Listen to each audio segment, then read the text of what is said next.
saya memberikan apresiasi terhadap masuknya penegak hukum, lepas apakah sudah perintah Pak Prabowo apa tidak, saya punya keyakinan nggak mungkin Kejaksaan Agung bisa masuk kalau tanpa sepengetahuan beliau.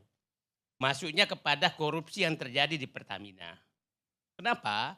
Karena saya paham betul anatomi pelakunya sebenarnya dan kelakuannya. Jadi ini bubur panas di tengah-tengah ini. Jadi di tengahnya ini yang mau dimakan beliau, bukan dari pinggir makannya. Nah, kita paham betul bahwa seluruh presiden mulai dari Pak Harto sampai sekarang itu selalu dekat dengan bapaknya swasta yang ditangkap. Selalu dekat. Dan saya punya sejarah juga dengan bapaknya. Punya sejarah itu maksudnya pernah saya diangkat jadi sekretaris Kementerian BUMN itu 2005. Dan saya diminta ketemu seseorang, mafia migas ini, dari istana yang minta. Dari istana yang minta, saya dilantik jam 11, saya disuruh minta ketemu jam 3. Hanya berapa jam? Hah? Ya udahlah, 2000. Nah, pada saat itu yang minta ketemu saya itu bukan orang itu. Atau ada di dalam. Saya bilang, kok Anda ada di sini? Kita mau ketemu. Lah, kita nggak janjian. Nah, yang itu udah datang, yang dari istana menemani. Enggak, permintaannya sederhana kok. Selama Anda menjabat, mohon jangan diganggu. Saya bilang, selama saya menjabat akan aku ganggu kau. Karena saya nggak suka namanya ada perampokan di BUMN selama saya ada. Itu selama aku menjabat, aku ganggu kau. Nah, malam ditelepon saya ke rumah. Pak, Bapak marahin orang ya? Loh, kenapa? Ya siap-siap dia diganti. Alhamdulillah kalau diganti. Jadi, nah, saya ketemu lagi di kasus Papa minta saham. Di 2008 pada saat Pak Sudirman Said dengan Pak Ari Sumarno membuat ISG untuk menggantikan peran Petral. Nah, sudah berjalan, saya sekretaris Kementerian BUMN.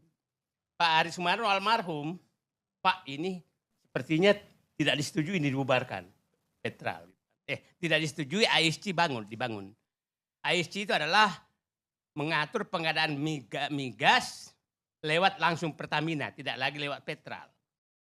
Nah, tahu-tahu Pak Sudirman Said dia deputi direktur untuk mengatur ISG.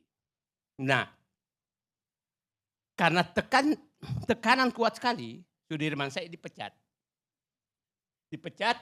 dan proses ISG dihentikan. Maka kembali lagi ke Petral, itu 2008. Nah, saya loh kok begini ya, hebatnya orang ini. Orangnya sama. Nah, memang hebat sekali. Maksud saya Pak Bangkarni, bahwa Pak Prabowo masuk di sini itu makan bubur panas mulai dari tengah. Dan kalau dia berhasil maka gampang memakan yang di pinggirnya. Oke, kalau ini berhasil. Nah, 2016 ketemu lagi saya. Kasus Papa minta saham.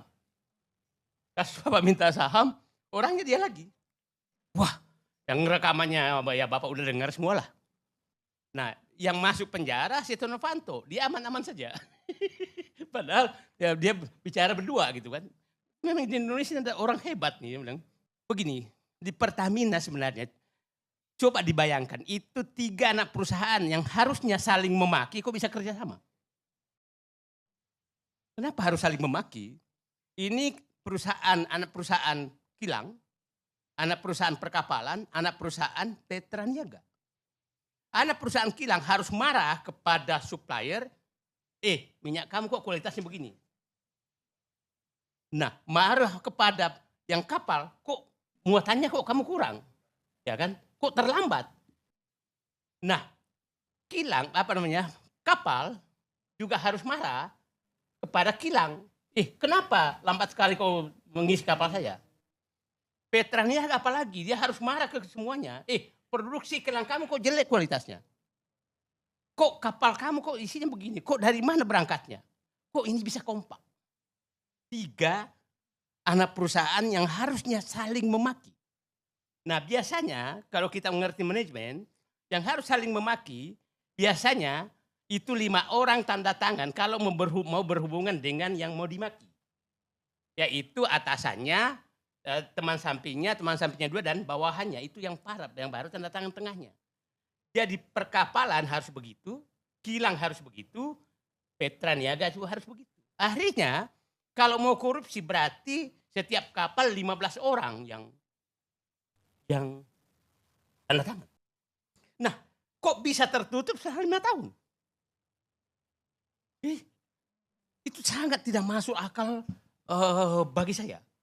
Ini kenapa harus ada manajemen 5 mata, kok bisa tembus kayak begini gitu. Artinya kalau kita tafsirkan, ini ada yang mengkoordinir dari luar yang ditakuti oleh tiga-tiganya ini. Yang ditakuti oleh tiga-tiganya ini, dan ada yang bisa menutup semua kalau terjadi apa-apa di luar. Karena ini barang yang sangat bahaya, karena kalau ketahuan satu maka semua jadi rusak. Nah, kita lihat kenapa mulai 2018 dan berhenti 2023. Ya kan? Nah, 2018 itu kan 2019 pemilu. 2023, 2024 dia tahu ada presiden baru. Diam dulu. Ya kan? Nah, saya berharap Pak Presiden Prabowo sekarang ini memanfaatkan waktu istirahat mafia ini untuk dihajar. Dan dibuka semua. Nah, jadi saya katakan, ini terbongkarnya ini, mudah-mudahan tangan Allah sedang bekerja di bulan suci Ramadan untuk menyelamatkan negeri ini, sehingga kalau ini terbongkar Pak, Bang, maka mafia-mafia lain berpikir, waduh dia udah kena, kita juga kena nih. Tapi kalau Pak Prabowo ini gagal dan hanya kasusnya sama dengan kasus pagar laut, hanya satu desa Kohot, maka kepercayaan publik akan hilang. Jadi, nah jangan sampai kasus Pertamina ini menjadi seperti kasus Kohot. Nah, hati-hati menteri-menterinya juga masih ada yang yang aneh-aneh gitu. Nah, yang agak lucu kemarin tuh, coba lihat. Tahu-tahu Komisi 12 DPR mengundang Pertamina. Dan seakan-akan mengunjungi tangki-tangki. Padahal Komisi 12 kan bukan dengan Pertamina. Pertamina itu tentang perusahaannya, BUMN-nya itu Komisi 6, Komisi 7 tentang ESDM-nya. Kok ada Komisi 12? Jadi perkiraan saya, ini ada agenda politik yang mau untuk menutupi kasus ini. Jadi Pak Prabowo, hati-hati, ini pasti terjadi dinamika politik untuk melindungi semua ini, karena saya yakin betul ini pasti orang luar yang bermain. Dan saya ingin menyatakan bahwa gini, belum tentu kan luarnya itu adalah direksi Pertamina, komisaris Pertamina. Atau dari luarnya adalah di luar. Saya menduga ini dari luar, bukan dari dalam Pertamina. Nah, tapi Pertamina juga harus bertanggung jawab. Karena rumah kamu dirampok, kok kau diam aja selama 5 tahun. Nah, yang kurang hati-hatinya Pertamina, dia harusnya memeriksa. Kan begini Pak, orang-orang Pertamina itu kerjaannya semua sudah dilimpahkan ke anak perusahaan. Nah, harusnya pada saat melihat begini, ini ada sesuatu, kok bisa nggak terdeteksi? Bisa nggak terdeteksi? Karena biasanya kalau ini kan 3 anak perusahaan Pertamina ini adalah betul-betul profit centernya dan risikonya paling besar. Satu adalah tambangnya. Nah, tapi satu risiko teknis, ini kan risiko korupsi tinggi sekali. Biasanya kalau kita menempatkan orang di sini, itu biasanya harus dirotasi terus. Tidak boleh lama, karena dia nanti saling kenal. Nah, Saya nggak tahu Pertamina yang gajinya sudah besar kayak begitu, kok kayak begini aja bisa, dan tidak ada kerjaannya di direksi Pertamina tuh. Karena semua udah dia ke anak perusahaan, nggak ada kerjaannya. Kok kayak begini aja nggak bisa lolos. Jadi maksud saya, walaupun itu pesanan dari luar, tapi direksi dan komisaris Pertamina tetap harus bertanggung jawab. Jadi gini Bang, Jadi gini Bang, pertanyaannya nih Bang ya. Sorry saya jadi ambil perannya Bang Karni ini. Dari sebegitu besar nilai kasus ini dan sebegitu lama ini berjalan, mungkin enggak pejabat tidak ada yang tidak terlibat? Saya kasih menyatakan, tidak mungkin tiga perusahaan ini mau melakukan itu untuk kepentingannya. Tidak mungkin. Kenapa? Mereka ini ada biasanya kader-kader terbaik untuk menaik ke atas. Dengan gaji sudah 3 miliar, buat apa?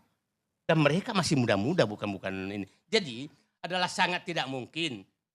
Nanti jangan sampai direksi-direksi ini samakan dengan kepala desa kohot. Itu yang paling bahaya.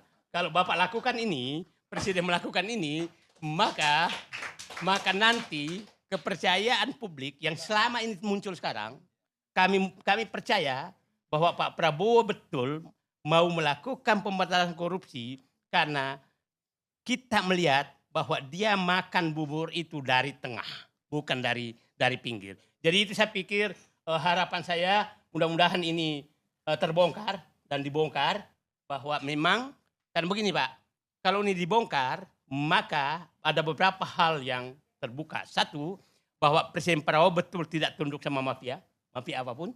Karena ini mafia terbesar, maka mafia lain impor beras, impor apa ini sekarang semua bisa berubah. Yang kedua, bahwa ini adalah kasus korupsi yang sangat cukup komplit dan jumlahnya sangat besar yang bisa mempengaruhi semua publik, itu bisa dilakukan. Saya pikir ini kesempatan buat Pak Prabowo untuk menunjukkan pidatonya selama ini dan kepercayaan publik bahwa beliau mau memberantas korupsi. Makasih. Bang, saya mau tanya dulu nih Bang. Saya dari tadi dengerin Abang ngomong, saya nunggu-nunggu endingnya. Kan kata Abang dari awal, saya ganggu kamu. Ganggu gak waktu itu? Abang ganggu gak yang pemain-pemain itu waktu Abang masih di BUMN? Jangan nanti Abang kayak Pak Ahok doang, omon-omon doang nantinya. Dia tidak pernah muncul bermain yang lewat meja saya. Saya nggak tahu lewat meja mana. Kalau dia main lewat saya, maka jangan aku ganggu. Kertasnya aku robek. Oke.